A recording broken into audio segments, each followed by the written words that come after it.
and welcome to 20 Good Summers, or welcome back to 20 Good Summers. If you're a part of our elite cocktail party of devoted listeners, I got it. She nailed it. She nailed it. I love it. Guys, I am Paulina Forskova, and this is my trusty sidekick. What? I really thought we were going to get a clean way in this time, but no, today I'm your trusty sidekick. I'm Boo Boo Bear. You're Yogi, and I'm Boo Boo Bear. Well, you are a little bearish. True. Anyway, I am Jeff Greenstein. Yes. Whom you may marry.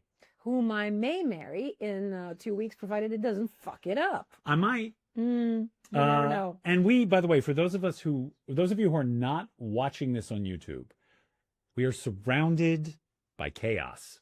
Complete chaos. We're sitting, it probably looks like we're sitting in an ultra luxurious Manhattan closet, like one of those like super fancy walk-in closets. But no, it's actually our living room and our bedroom. Yes, everything is in upheaval because we got to be out of here in 10 days.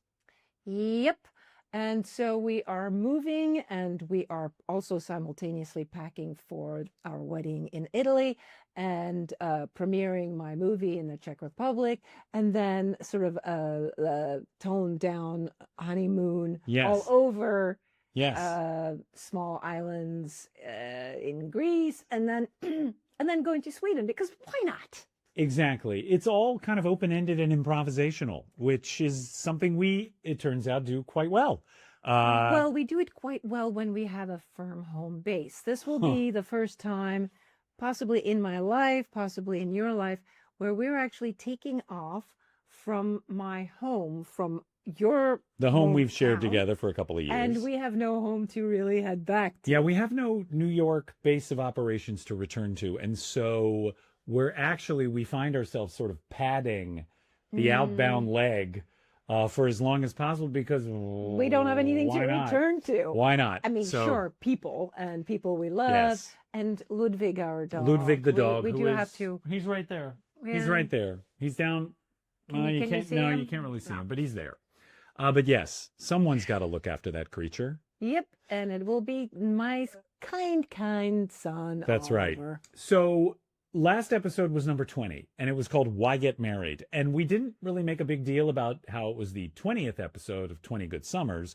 But Jeff likes numbers. So I do like numbers. Really like to make it an occasion. Exactly. I come from math, and so I retrospectively realized, we could have done something and we didn't. But I will say this.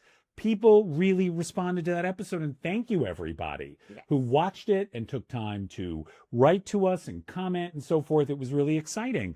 And I guess people responded to the central premise of the episode. The episode was called Why Get Married? And it was about, as we said in our preview, why would two sane, rational people who have failed at this before. Exactly. Why would we, in the final act of our life, in this beautiful third act, why would we do it again? Yeah. Are we setting ourselves up for failure, or are we finally gotten things right? So this time will be it'll be the right way. It will be the right time. Which is it? Well, we won't know until we die. How about that? So, a little strain of Czech fatalism to kick off the episode. I also wanted to just we got an email from this was, I think, a comment from a lady who because the little clip that we used to show you guys what the last clip was about was me talking to Jeff and saying the only reason I'm marrying you is so that I can unplug you. Yes. Now, most of you totally got this. You were in on the joke, and also that it's kind of like a half a joke. It's dark humor, but it's also we are signing up for end of life. I mean, that is the truth. And it's going to come a lot sooner than it would when you're in your 20s or your 30s. Yes. And at that point, also, you don't think very much about your mortality. But, having my husband died, so I'm very aware of mortality. I'm very aware of a ticking clock. And so this becomes kind of important to talk about and to, have it out in the open, not to hide it away, because that's what my life was all about the last time around. My Yeah. husband would not talk about death, would not talk about what he wanted done or anything. And then that ends up really smacking you in the face. I have come to find out. But I also wanted to say that um, uh, she said something, this lady said something about, like, how dare you make fun of such things, because her husband, she had to make this Oh, terrible well, decision. that's obviously wrenching. Absolutely. It's that is not something that that we're looking forward No, to. it's not something you would wish on anyone. Absolutely. But I remember when I mentioned it to you in the kitchen, we started talking a little bit about how you at times you sort of have to laugh at things. You Yeah. have to poke fun at it, because when things are so catastrophically horrible, the only way through to the other side is sort of chew your way through the grief in the morning. And a part of that is laughing at it. Yeah. Now, our friends Todd and Misty, Yeah. for those of you who don't know who Misty and Todd were, Misty was a friend of mine from Instagram that became a dear friend of both of ours. We became Yes. really great friends with Todd and Misty and her husband Todd. And Misty was dying of stage 4 colon cancer the entire time I knew her, and she was not doing well. I never knew her, feeling well. She always, she had no hair, and the chemo would bloat her, and she would throw up, but she loved life so much. She had an indomitable spirit, which was remarkable, considering that, as you said, the entire time we knew her, the entire time you knew her, she was looking death in the face. And it was inspiring in a way to see someone who could treat it like, all right, what are you going to do? Well, she was afraid. She did not want to die. I've never seen anybody love life so much and treasure life even when it was shit. She still wanted to hang on for her children and her beloved husband. And so this is with somebody who was not ready to let go, who was not ready to lose the fight, as if death was like something you could actually win over. But man, she and Todd had the best sense of humor. Yeah. I mean, Todd still does, because he's still here and well, but they just had a dark little devilish sense of humor, and they would make fun of everything. Yeah. And it lightened the burden for them. It lightened for the burden around their family and their friends, that they could sort of joke about these really, really dark things. Yes. And I will never forget that. And this is, to a certain extent, when I make dark jokes, when you make dark jokes, we do the same thing. It's a little bit of almost like it's judo logic, right? It's make your weakness your strength. It's Yeah. laugh in the face of your adversaries. It's a little bit of I keep wanting to do sort of like the prevention cross, Right. Yes, but exactly. I don't actually know what that means. So. Well, we're both different strains of Eastern European. Yeah. And we discovered early on that the sort of Czech sensibility and the Jewish American sensibility have a lot in common. We're accustomed to mocking the czar as we hear the sound of the jackboots at the door. Right. It's part of kind of, I think it's like a culture. It's Yes, like a it genetic culture thing where, you can be killed at any moment. You can die at any moment. And so what are you going to make? What are you going to do? What are you going to do? What are you going to do out of that? Like, if this is your fate, it's better to go down laughing. Yes. And you showed me a film. I just want to name check this because I loved it so much. I knew the films of Milos Forman, his American films, One Flew Over the Cuckoo's Nest, Hair, Amadeus. I mean, amazing films. I did not know his Czech language films. And you said to me, if you really want to know Czech culture, if you want to understand who I am, you should see is it his first film, Fireman's Ball? No, The Loves of a Blonde. Loves of a Blonde. Well, we watched both of them. Loves of a Blonde is amazing.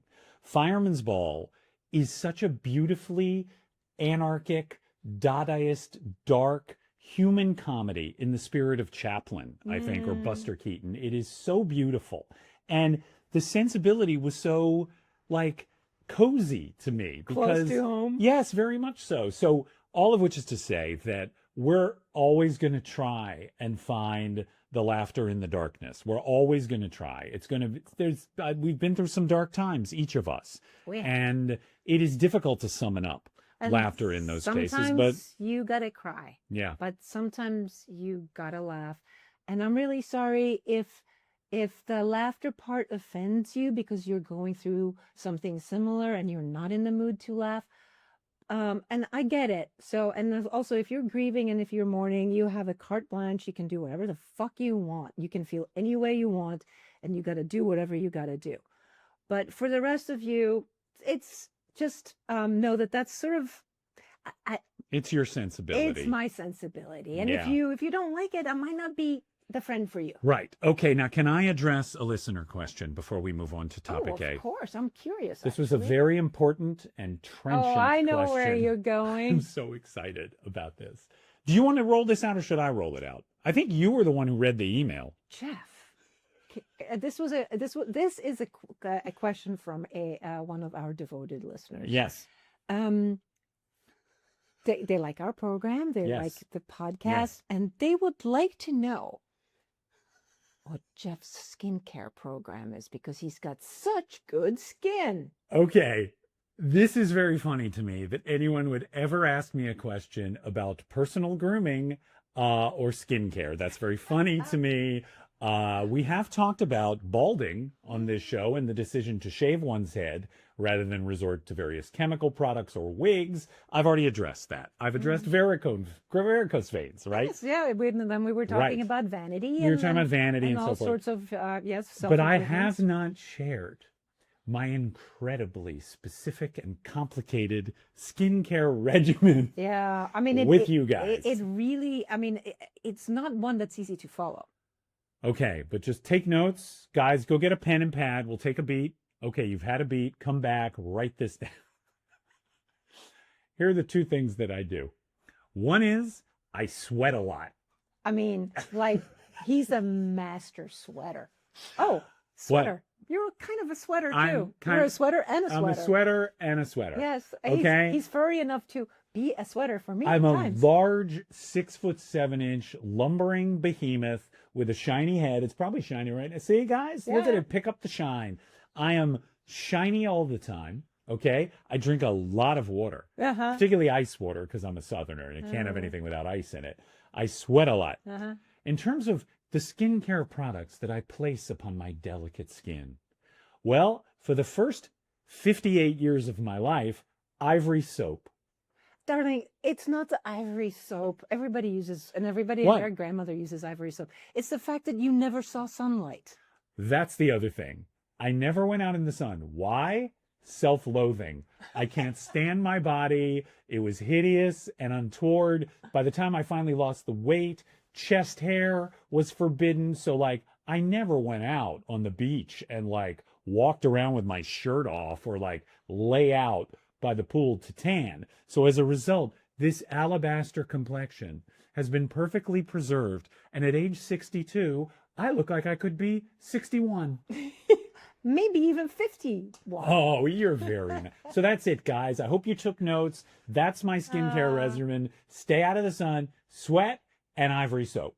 Yeah, but never mind the Ivory soap. That's all right. Bullshit. Shall we move on to the topic you wanted to talk about today? Today I thought, I thought that when it comes to weddings, right, there is so much about weddings. There's so many aspects of weddings that people are really into. And when you're in your 20s and your 30s and it's your first marriage and you're going into it with this sort of naivete and hope that this will last forever and this is your one big special day, and perhaps you were a girl who dreamt of her wedding dress since you were a little girl. Right. It's such a it's a spectacle. It's such an important day, the day in which you get to shine. I mean, for the bride. I don't really know how it's for the bridegroom.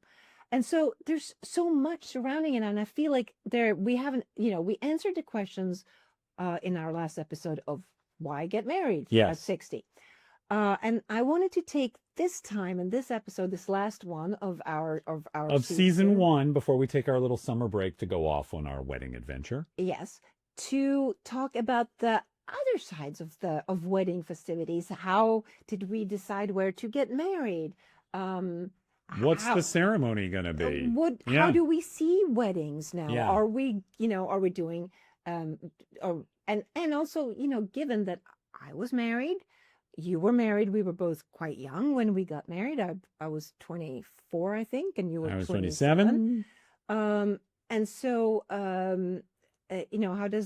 how does it compare when you get married later on in life, and sort of the more physical elements of a wedding? Yeah. So I want to start by asking you, okay? Because Okay. I'm actually reprising a conversation we had about 25 minutes I'm ago. so glad you have such a good memory, and I'm so glad you Um, remember because I thought it was a good well, conversation. we I were just kind of can't talking about remember. like, well, what are we going to do in this episode? And one of the things I was asking you was, were you that little girl Mm. who grew up dreaming of a wedding, dreaming of a wedding dress, thinking about the ceremony, what you would wear, what you would do, what you would say? Was that part Yeah. of what little you dreamed of? Um, and that's a resolute no. I never dreamt of getting married. Actually, I didn't want to get married. I thought marriage seemed like a really bad idea. I was, of course, with stuck between two parents that seemed to absolutely loathe each other Mm. and wanted to actively kill each other, if anything. So marriages, and I didn't see any good marriages, and I didn't.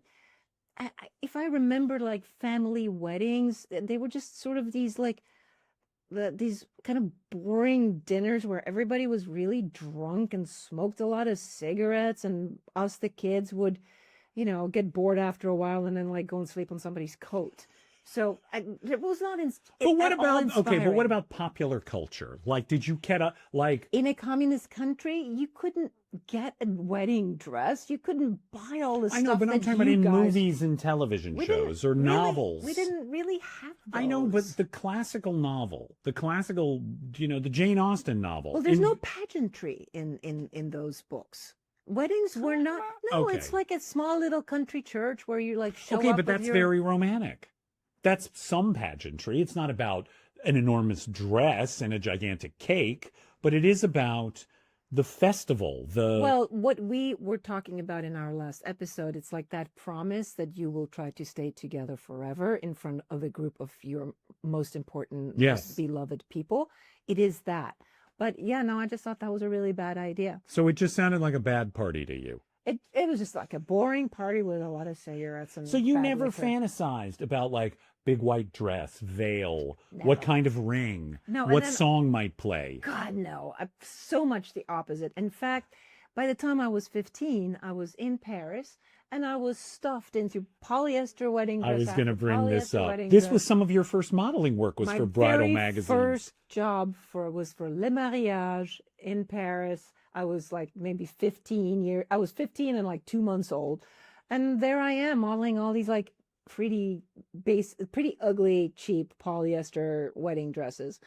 And yeah, and I was a very popular bride because I Yes. guess brides are supposed to look somewhat innocent, and at 15, I certainly was innocent. Yeah.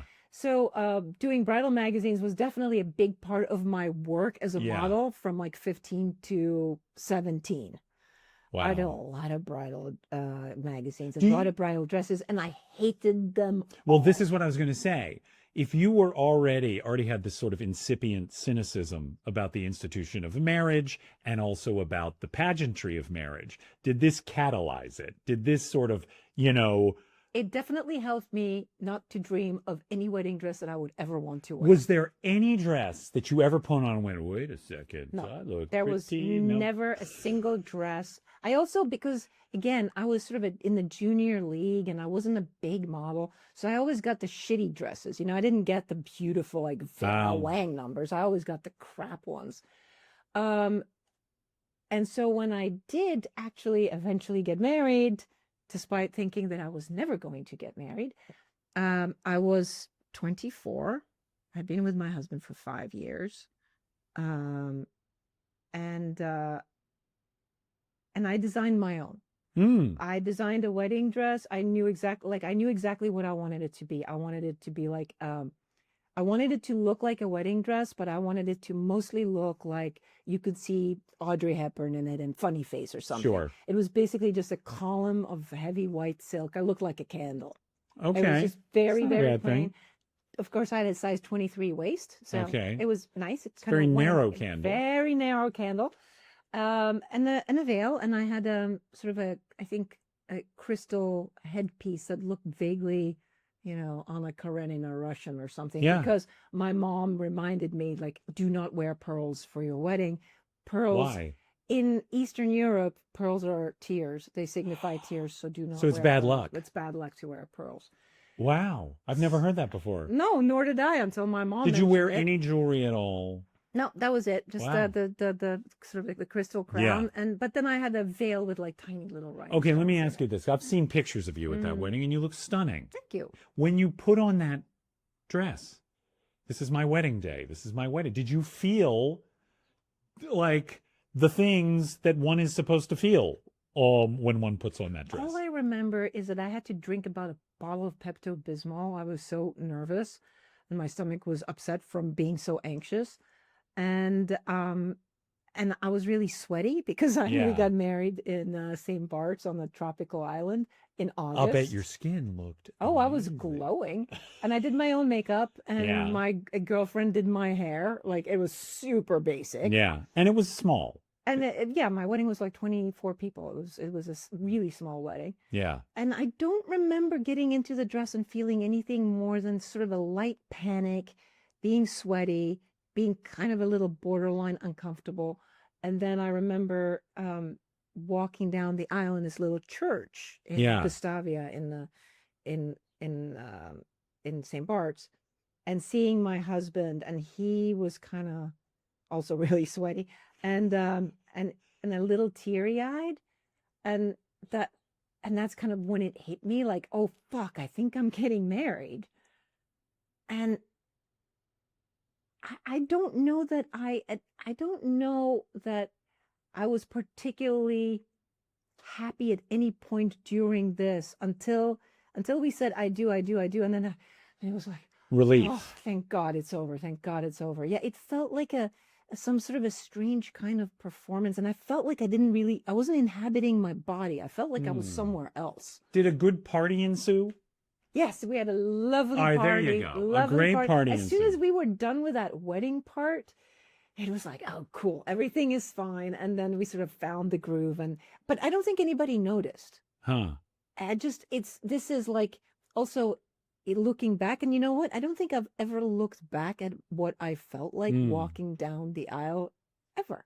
I never thought of it. I just remembered the wedding as its own little bubble, and it was fun. It was really fun. It was small. Everybody knew everybody. We ended the night by everybody diving into the pool at this tiny Yeah. little hotel we were at, and it was sort of wonderful and warm and fun. So I never really thought about my state of mind Yeah. until now, and it Yeah. seems that, and what I remember might be colored by What came happened later, in sure. marriage, but I don't recall having a moment in which I had that feeling. Now, we are going to move on to you and how Okay. you thought, but before we do that, I'm going to talk about, because we're talking about dresses, so I'm going to continue with. Careful. I don't want to know anything. Really? I Like, mean, I have given away anything except that my dress is not white. okay, that's fine. That is the sum total of what I know about it, Oh, guys. and I also, don't want to know anything else. You also asked me for What? a veil. That was your request. You said you would like me to have a Well, veil. I like that moment. Right. So, All right, that's all I know. And I do and know that's what all you know. I And this is all you're going to know, and this is all Good. you're going to know. Yeah. I can't share anything until after the wedding. Right, okay. Except that my dress is made by, the world is such a small place. I love this, by the way, because I've met her. I haven't Yes, met her Chloe. dad, but yeah, Chloe Mendel. Chloe Mendel, who is the wife of Billy Corgan from the Smashing Pumpkins, who was a dear friend of mine and Rick's. Yeah, you guys knew him. Back in the day, and because Rick and Billy worked together. And Billy's great. He's a really cool guy. And Chloe, I know as a child from the school of my son, where I used to teach handiwork. I used to teach other mothers how to knit and make Right. Waldorf dolls. And Chloe was one of the kids in the school, and her mom and I would, Great. knit together and show Well, other is she people. close in? She's not close in age, too. No, she's older Older. than my son. But you kind of knew her from the community of the She school. was like, I think, just about to sort of graduate from the Yeah. school. And her mom and I and her little brother, her little brother was Great. in my son's class. That's fantastic. And so her dad, it turns out, is now has sort of opened this beautiful haute couture studio. Gilles Mendel. Gilles Mendel. It's called the House of Gilles. And he does this amazing, haute couture, for those of you who don't know, this is like fashions that are like entirely handmade. Every Yeah. piece is stitched by hand. It's like incredible stuff. Some of the details is just so beautiful. And he makes these incredibly beautiful evening gowns Yeah. and also wedding gowns. And I sent them some photos and some color schemes that I was Yes. like, I am liking this. And they sent me back sketches. And it's like Gilles managed to design the dress that lived inside my head. What a gift. That's so great. I went to try it on for my I have one more fitting left to go and pick it up. But I tried it on, and I have to say, I put on the dress and I was like, I was so happy because it was That's exactly great. what I had wanted. Whether you like it or not, it's your problem. Oh, come on. Do you think there's a wisp of a chance that I won't like what you're wearing? I mean, come on. I don't know. Yeah, I mean, Please. because only because you have expectations. I don't have any Wait, expectations. hang on. This belongs to this part that we're going to get into, Yes. because you feel differently about weddings than I I do. And again, I've already mentioned that I'm getting married because I want to be able to unplug you. I was trying to find a nicer thing All to of say. that. Go back to the previous episode. Exactly. That's part of about being chosen, but that was the engagement Yes. part. Being married to me really is kind of like a legal document. I'm not super keen on that, but the wedding itself does mean something. The promise of it does mean something. Anyway, so I put on the dress, and then they put on the veil. And it struck me. Wow. I went, oh my God, like big thump to my chest, where I was like, oh my God, this is it. And I sort of welled up. Wow, that's beautiful. Yeah. It felt really. Or was it terrifying? Or was it that It's both. excited and scared? It's both. Excited and scared, same emotion. That's what my therapist told me once. They're the same physiological response. Anxious and excited is Yeah. the same thing. Right. Same thing. It's just yeah. your brain chooses to interpret it Correct. differently. So Okay. All right. It was both. And as soon as we get out of this mess with nowhere to go, Yes. I will just let go. Yes. Just let go of everything and just be. So it's like you were excited. trying on your skydiving rig, Yes. right? Yes. What a Yeah. great analogy. Yeah, I get it. Well, that's what your description sounded like. Oh, Like, this is the thing I'm going to jump in. See, this is why I'm likely to marry you. Because I say things like that? Yes, because you say things. That's all it hot. takes, guys. All right, now. What do you want to know? Let's turn. Because I want to lens. make sure, I don't want to skip, like, there's a lot of fun, antic stuff about what it takes to get legally married in Italy God. And that I don't want to miss out on. No, we're going to get to it Okay. after this. All right. But, so speaking about weddings and the technicalities of Yes. weddings, how do you feel about weddings themselves? Like, and what did you, because you have, I'm going to help you along here a little Yes. bit, as kind of a very romantic notion. of Completely weddings. true. I don't know where this came from. It could be Yeah, I can't track it looking either. at home movies of my parents' wedding when I was a kid, because they were very romantic together.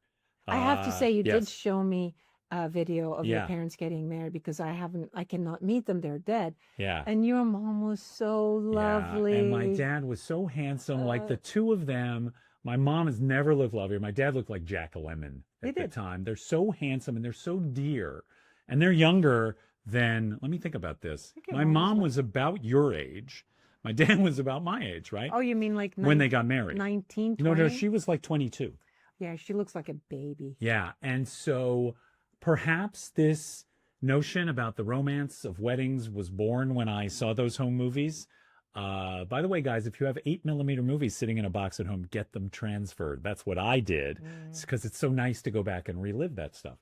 It could be from that. It could be from American popular culture. You know, it could be like every great romantic comedy ends in a wedding. One of my all-time favorite movies, The Palm Beach Story, starts and ends with a wedding.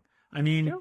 so it could be that, but I will tell you that when I got into the business of writing television pilots, there was a string of years where every pilot I wrote was about a wedding or an engagement or backstage at a wedding or the fallout from a wedding or drawing up the seating chart or the guest list for a wedding. I just think weddings are amazing. And it's not that I've been to all that many or that I've found the pageantry of weddings all that enjoyable. I What just was think, the greatest wedding you've ever been to? well, I mean, the greatest wedding I've ever been to was your son, Jonathan, and your daughter-in-law, Erin. It was the best wedding I've ever been to. I've been to some nice weddings, you know, but that wedding was so beautiful. And that was a couple who had been together for 10 years, who were very much in love, who like lit the flame of joy in each other's eyes. And you couldn't believe after 10 years together that they were still in such awestruck reverence that they had found each other. And so it was this beautiful and very moving ceremony. Could I quote you any of the verbiage? No. I do remember images of the two of them, you know, on the altar of this Unitarian church. And I definitely remember their first dance. And I mean, my God, it was they were at the reception was at the Rainbow Room on Yom Kippur. What's better than that? It was the best wedding I've ever been to. Also, I would say the most recent. So that is true. It was a little more than a year ago. I think weddings are nice. I've never been to the kind of wedding that you sometimes see in movies where everyone's like grousing, like, I'm not sure I like this guy, or I'm not sure I like this girl, or she's hugely pregnant, so we had to do this. I've never been to one of those. So I tend to think weddings are great. Do you think that the weddings that you went to, that the groom and the bride always looked deliriously happy? I think that there was always a sense of sanctity and like sanctifying your love together sounds, I don't think of it as a legal thing. Well, I guess I think of it as like sanctification, elevation, you know, casting a spell of hope upon it. Like these are all ideals that I think are really romantic and really real to me. And so I think weddings are great. I've been to some pretty boring ones. Who cares? Like it's still fun. It's a good party. Like everyone looks nice. Like it's a dress-up event that doesn't involve putting someone in the ground. So what? Well, so there like, you go. Dark. yeah. Dark humor. So like, wow. Did I answer your question? Yeah. Well, how about your wedding? Yes. Did you have the kind of wedding that you hoped for?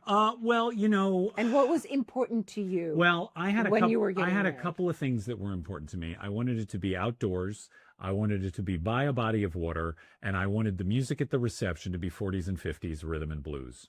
I got all those things. Well, that's wonderful. There were compromises involved. I mean, there was something I said to my girlfriend at the time when we were talking about getting engaged and getting married, and she talked about what her fantasy wedding was, and she described what it was, and she was, I think, faintly resentful that she wasn't going to get exactly what she had always fantasized about. And I said, well, the thing is, in that fantasy, you were marrying yourself. You weren't really thinking about like what a partner might want. So there are inevitable compromises involved, but it's very interesting because when I think about what we've planned together, Did you compromise? I can't think of a single one. Nor can I. Maybe that says something about our alignment, our romantic priorities or whatever. But like I said, I got what I wanted. There were a few blips and blots on the ceremony. There were some things that in retrospect I wish had gone differently, but come on. But were they funny when they happened? Some of them were funny. The stream of ants across the reception hall that I watched with horror as I was trying to give my toast. That was funny at the time. See? See? That's the thing. Wreckage is funny at the time. Watch Fireman's Ball. Yes, exactly. So we both had pretty good weddings the I first time can't around. complain. You Right. know, I believed in it. When she stepped out in her dress, it was a beautiful moment. The words we said were great.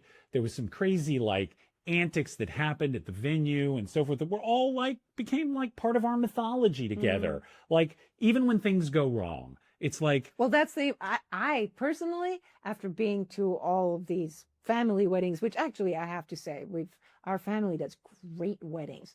Um, you said, your parents' yeah, wedding. my parents' wedding was incredible, but even like my cousins' weddings, Yeah. and we always go to destinations like a bunch of like 32 Czechs that have to go to Australia. The day when the power goes out in New Yeah. York City, and everybody's huddled in the airport at JFK with no electricity, trying to get to Australia, and there's like 30 of us. Yeah. That stuff like that happens to us quite often. But no, all the weddings have been really lovely, but they've also all been destination weddings, Yeah. except for Jonathan's and Aaron's. Um, but wait, what was I going to say? Where was I going with this? Let's see. I think well, what the last question you asked me was what were my priorities and did I get what I wanted? Oh yeah, that's right. And I didn't really care that much Yeah, you about said. weddings, and I didn't care about the pageantry, and I didn't care about the wedding itself. I just wanted to sort of have my place in Rick's life, like a Yeah. legal I wanted to have like an authoritative spot in his life where people couldn't just sort of shove me away and go, she's just a girlfriend. She's just his Yeah. young little play toy. Yeah. He'll get over it. Yeah. So I think that's why I ultimately thought marriage was a good idea. Um, and so there was very little planning for my Yeah. first wedding. But because there was very little planning, there was also really very little compromise because I didn't care. Right. I hadn't had any hopes and dreams, and I didn't care where it happened. I just wanted it to be out of the country. Both my husband and I agreed that our favorite island would be great. We were very sort of casual about the Yeah. whole thing, and it was that, and that was part of it that I really Yeah. liked a lot. Now our wedding, Yeah, I was you gonna had a say. more traditional wedding. I You did? had one with like Well, expectations, and yeah. I wanted to be over here, and I wanted to be like this, and then some things obviously won't work out because it never does. Yeah. But our wedding, Yeah. this wedding, Okay. Can I talk a little bit about, and just stop me if at any point I'm over egging the pudding as I tend to do.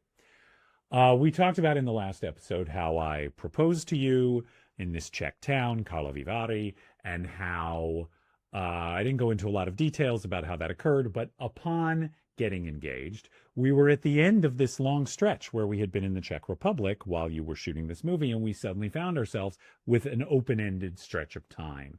And we just decided to go adventuring. We had an engagement moon, which was really quite beautiful, particularly after you had had 2 really intense months of work. It was nice. Very hard. Yeah, just to kind of like unlock all the doors, open all the windows, and just say, well, where do we feel like going? Mm. And in the course of the conversations that we had on that trip, we started idly talking about like, well, where would we like to get married? And we hit on the idea of a destination wedding pretty soon. Yes. I think because, well, why? Why a destination wedding? Well, I'll throw it to you. I don't know. I can't imagine getting married anywhere else but in a destination. I don't know why. And I think we don't have enough time to psychoanalyze me to Okay, figure out why that's fine. right now. Okay. But I have this like desire to it needs to be somewhere else. Well, is that because, okay, I've often said for me that romance is things that are set apart, that are out of the norm. Mhm. So is it kind of that? It might be that as well. That the most romantic thing I can think of is just not here. Yeah, exactly. Not outside of your normal life. Yes, outside of my normal. And then I think life. we Sounds were great. also thinking, because we were thinking, all right, we need about a year to plan this, and so it'll be next summer, and so maybe it'll But be we a had- nice. I'm, What? I'm sorry. No, I'm go ahead. interrupting you now.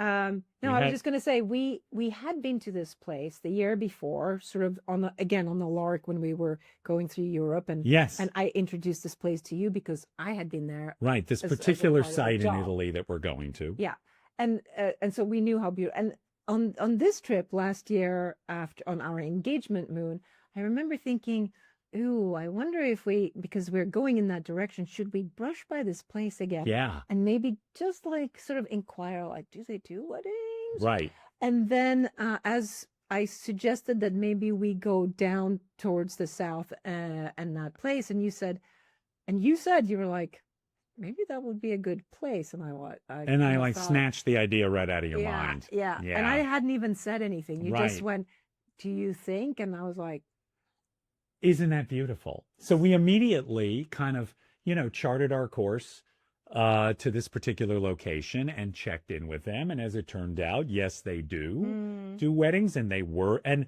by the way, I mean, I think we have said what day it is, right? I, Have we said? I believe so. Okay, it's July 3rd. Okay. And so we wanted to make sure. And by the way, the 3rd, of course, is significant on our calendar because we met on January 3rd We on the dating app. consummated it on February 3rd. Consummated, isn't that a beautifully old-fashioned way of saying it? February 3rd You was got the day. laid on February 3rd. How's And that that's for cause for beautiful? celebration, isn't it? So July 3rd, 6 months after January 3rd, which was the day we connected on the app. The 3rd is sacred to us, so we thought July 3rd, won't that be nice? And we were thinking also it's Independence Day weekend. Hmm. So maybe, if we're asking people to go out of the country, and maybe they'll make a bit of a trip of it, right? Yeah, 'Cause and it they'll- might be easier for them if there's like a long weekend and they can Right. sort of like, work around it. So Um, we chose this place, and as it turned out, it was difficult to squeeze everybody in that we wanted, yes. but with some, it was challenging at times, but we were able to get all the friends and all the family that we wanted into Um, plus or minus. Yeah, I mean, because it's going to be a sort of small to medium-sized wedding, the people that are there are really just our closest. Yes. There's really no extra. No. Like we couldn't get around to inviting people who we work with that we also Who care we about. also like. That normally you would Yeah. invite. Our wedding would need to be twice the size. Yeah. So And this one we is kept small. We kept Yes. it small because that's the venue. We Yes. we couldn't surpass But 70 now people. here is the other So- thing. And so in the time, we have limited time remaining, but I do love this story, and I think it's worth it getting it down for any couples who might be thinking about emulating what we are about to do. So as far as destination weddings, Jeff and I, we didn't want to do the typical thing, which, by the way, is totally fine. My mom and dad did it. That's right. Did which when is- you got married in St. Bart's, Yeah, you we came also back had to go Yes. back and then like go to a little church down here somewhere to legalize to it? legalize it because it wasn't legal in St. Bart's, which is French. Well, Jeff and I decided we want to do this, like, since we're getting married and obviously for the last time, and it's the promise of it, and we want to make that sort of the real thing, the real memory, not have an extra one. We're going to make it legal in Italy. And because we had time, we had a year, we thought, okay, so we'll find out what it takes to make this, to get legally married in Italy. And that's when we found out what it takes to get legally married in Italy. If you know the Beatles song, The Ballad of John and Yoko, which is about how difficult it was for them to get legally married in Europe, you'll have a wisp of an idea of what we had to go through. If you ever read Kafka's The Trial, you will also have a pretty good whiff of what we went through. We're going to utter a word that I had never heard. Heard. I think I have a fairly expansive vocabulary. You do. I had never heard the word apostille in my entire life. And when we speak to other people and other couples and we say apostille, they have also never heard of this word in their life. Okay. It turns out that to get legally married, and this, I don't know if this is extensible to other countries, but we will talk about the specifics of Italy. And you just, if I'm overdoing this, I want you to just nudge me and say, Well, Jeff, it's make too it much. quick because Make it quick. it might, Make it quick. otherwise it's boring. Right. Okay. So you have to get documents which prove that you are legally free to marry. And there are two sets of documents that you need, and they have to be validated in two different locations, in addition to a set of documents that have to be validated in the community where you're getting married. Okay? One set of documents has to be validated in the Italian consulate in the U.S., the second set in the U.S. consulate in Italy, and then that third set in the town. Okay? What documents? Well, you need your birth certificate. Okay? Issued and apostilled Right. in the place of where you were born. In my case, that was a fucking Czech Republic. Right. It was a tiny town tiny-ish, a small town in the Czech Republic, and the language of this document is Czech. This document not only has to be apostilled or apostilled, whatever, that certifies this document is what it says it is, but it also has to be certified, translated into Italian by a translator who will swear that what he translated it really what it means. So for you, you needed birth certificate, you needed, I needed to send my poor cousin like to Prague. Exactly. It's like 4 hours away by car to get it apostilled at the proper place because I can't do it from here. Right. There's nothing I could do from here. And did you need a copy of your marriage certificate as well? I needed a copy of my marriage certificate apostilled. Right. And then I needed a copy of my husband's death certificate apostilled, which I have like 10. I have like 10 of them because I needed them a lot in the last few years. But they've just changed the rules, and now you have to have the death certificate has to come with a letter of exemplification. What does that mean? It sounds like yet another attachment that says, this thing that says it's a death certificate, it really is one. And it turned out that when we requested this online, we kept getting batches of certificates back without this attachment. So we had to make a trip. 4 months of sending away for this, paying for it, and then getting back 5 extra death certificates with no letter of exemplification. Right. So I got on the internet and started randomly calling offices downtown, and I got a very nice woman on the phone, which you can never do. And she said, I'll make an appointment for you to come down here. You can show up in person, and we will give you the letter of exemplification and stamp it in person. And then you can run across downtown, and get the apostille that you need. And that will complete your half. That's right. Okay. So Jeff's half is pretty much the same. It's birth certificate. It's got to be issued in Georgia, Atlanta, Georgia. It has to be apostilled in Atlanta, Georgia. Then your marriage certificate from California. Then divorce decree. Now, the divorce decree is quite a long document. So in a lot of cases, they just want the first page and the last page. But I was told, don't scrimp. Get all 60 pages translated into Italian by the certified translator and apostilled just in case, because you don't want to screw up. This was done here in New York City. We got that. So we have all these documents in hand. Okay. Like 7 months. Next step is, let's make it a little Let's fast forward. Yes. Okay. So we go to the Italian consulate in Manhattan on the day that we are leaving for Italy because we couldn't get an appointment. The only time we could get one. And we were told you have to bring 4 witnesses who are not related to you. With passports. With their passports in the middle of a workday. Yeah. So we cast the net wide, and we got 4 of our friends to come and show up through this little hobbit door at the Italian consulate, and we went through the process. And I have to say, the ladies at the Italian consulate were great. They could not have been nicer. They were so super sweet. And they were really kind of like happy, and they were congratulating us, and it turned out to be a very pleasant experience as we then biked back home in a frenzy because our plane was leaving like an hour later to go to Italy to do this other part of it. Right. So we got part 1, which is called an atto notorio. We got that. We put it in, and we carried it on the plane. Like, God forbid, we put this in our checked luggage. Then, after a series of misadventures, which we'll skip because I don't want to over-egg the pudding, it was very difficult to get an appointment at any of the U.S. consulates in Italy, of which there are 6.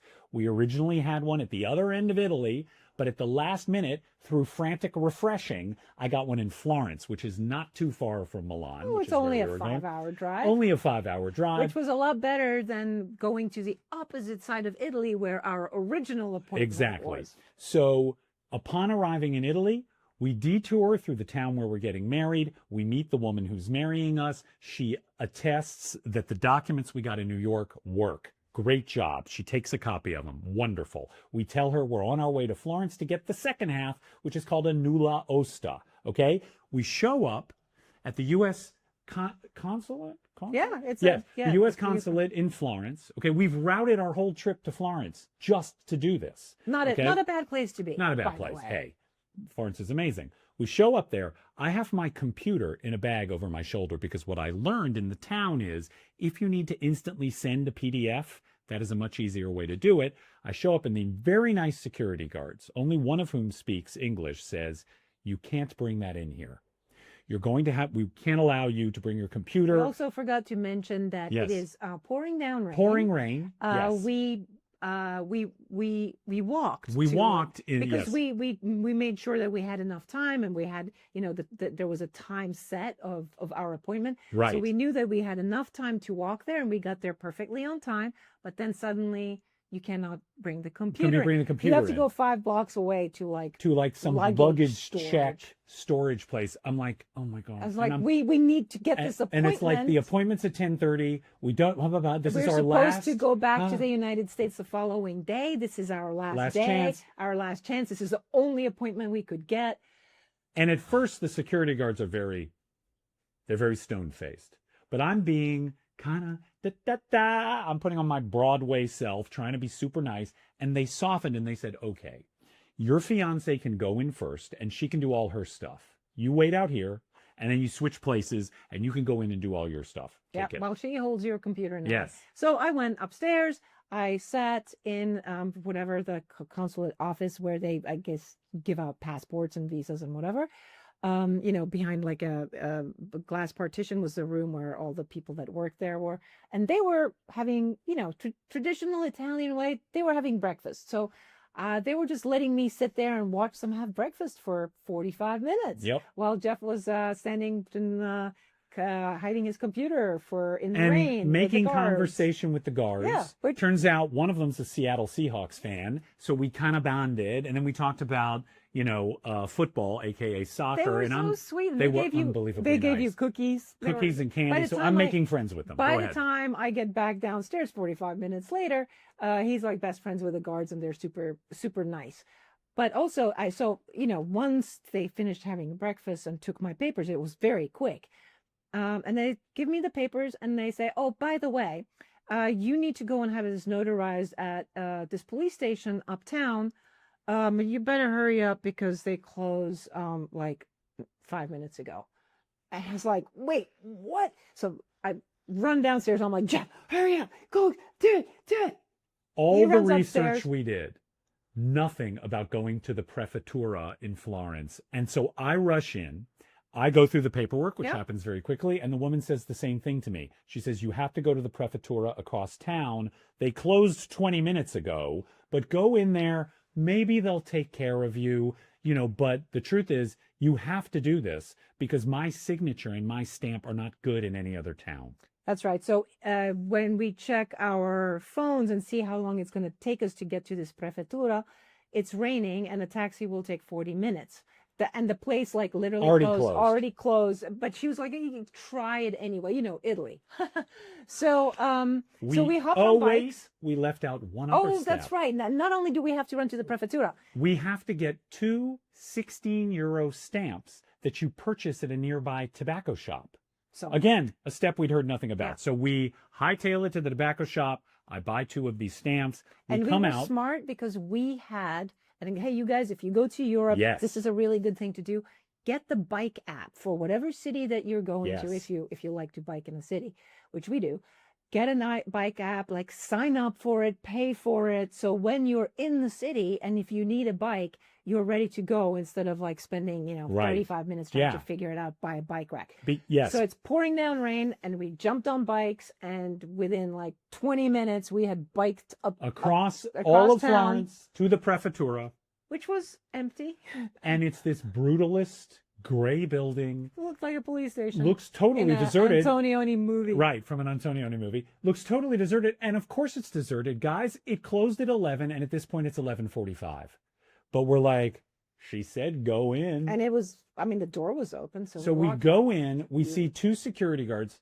Like, and in my halting Italian, I say, we're here to get our marriage license certified. And the gentlemen say, well, they're on the 4th floor. So we're like, all right. We take the elevator up to the 4th floor.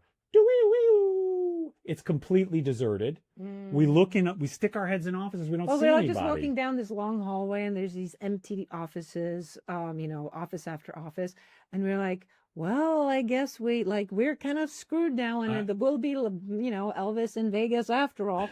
And then this guy pops his head out At the end of the hall. and he's like, ciao. And then in Italian, he says, you were here for, to get married? And we're like, yes. And he took us to his office. He was incredibly sweet, probably about our age. Yes. His name was Mario, which we will always remember because Yes. he had little cutouts of Super Mario, like all over his door and his walls. Very friendly, very genial. And yeah, and he stamped our documents and was ciao and good luck and ciao. And so we actually posted a video right after this happened. We cycled, actually, no, at that point, we just walked back to a cafe near our hotel, completely destroyed from the stress, with the document in hand, but stamped. victorious. Right. Victorious. We had done it. We had it. It's like, yes, after all of this, and this is what we came here for, and we did it. We did it. It was such a moment of, accomplishment. And that's when we got the phone call to let us know that the apartment that we had made a bid on, we weren't going to get. So, right. Classic fireman's ball. Yes. Like, dare to dream, dare to believe, have a moment of beautiful shared victory, and then it's choked off. That's how it works. But I will always... we probably should write a blog post about this, because this whole Prefettura 216 euro stamp thing is documented nowhere. Yeah. And if you guys have a dream of actually getting married in Italy or in France, the rule, I think Italy is one of the worst ones. But also, it's only if you want to get married in a small region where we're getting married, because the laws vary from region to region. But I also want to stress something that maybe is coming across is, in spite of the Kafkaesque bureaucracy you've described, everyone we came in contact with was unfailingly nice on both really sides of the sweet. Atlantic. Yeah. Every person in every office was sweet as can be, totally accommodating, like trying to help, even through massive language barriers and stuff. People are nice. One of the things I think people are nice when you're getting married. Yes. It's a strange thing. It's like when you're having a baby or something. People, like, when they hear that, it means something. Yeah. Even to them, which, again, I'm not on that planet. I don't understand why you guys get all excited, but I can see it work for people. Yeah. I can see it work for you. I can see it work for other people. And that's why we wanted to talk about weddings for one more episode, because I guess what you guys see in this, I'm saying this as like it's sort of an objective watcher from a different planet, is hope. And I can get aboard that. She did it again. She always says the great thing that I really should just stop talking and just draw a line under it and say, and that's our show. But is it our show? Well, here's what I was going to say. So this is our last episode before our summer hiatus, because we're going to take a little time to ourselves to go off and get married. That's right. We will probably continue to do like little videos that we will post on 20 Good Summers on yes, 20 Good Summers pod on Instagram. On So follow that if you're not following it already. We are 20goodsummers.com on the internet. There's a contact form there. If you want to email us, it goes straight to us, or you can email us at 20goodsummers@gmail.com. The word 20 is always spelled out. I do want to say, subscribe, like, review. Isn't that what we're supposed to say? No, we are supposed to say it. We're supposed to say it, and we always never remember to. Well, actually, that is the most important thing to say, because this is how other people get to hear about the podcast, if you're not directly following me or Jeff.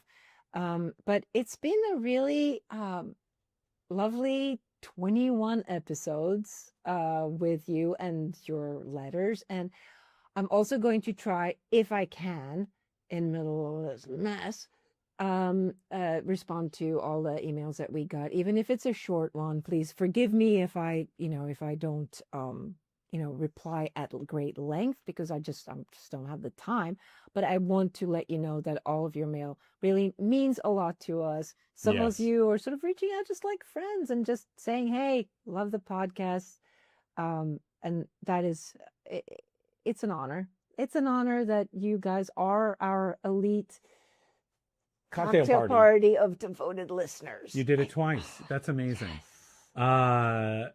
What else can we say? Thank you, everyone who's gone on this journey with us. We really appreciate it. We really feel cherished. It's a nice feeling. And while we have the little summer off, again, if you want to write in, don't expect an answer anytime soon if you write in, during the summer hiatus. But if you have ideas for what you would like us to talk about, that would be really great because we do, we want to hear from you about what is important to you and what you would like us to talk about. So do please write about that. And finally, we'd like you to meet our producer. He's made the occasional cameo. Yes. Those of you who stayed with us for the hour, here is your reward. Our producer, Ludwig. Our producer who insists on French kissing me. He's not supposed to do that. We will see you in September, right? Probably. Yes, but stay in touch. Provided everything goes well. Yeah, we'll definitely have some stories. Look into the camera, man. Look. No, hey, there. Over there. All right. See y'all soon.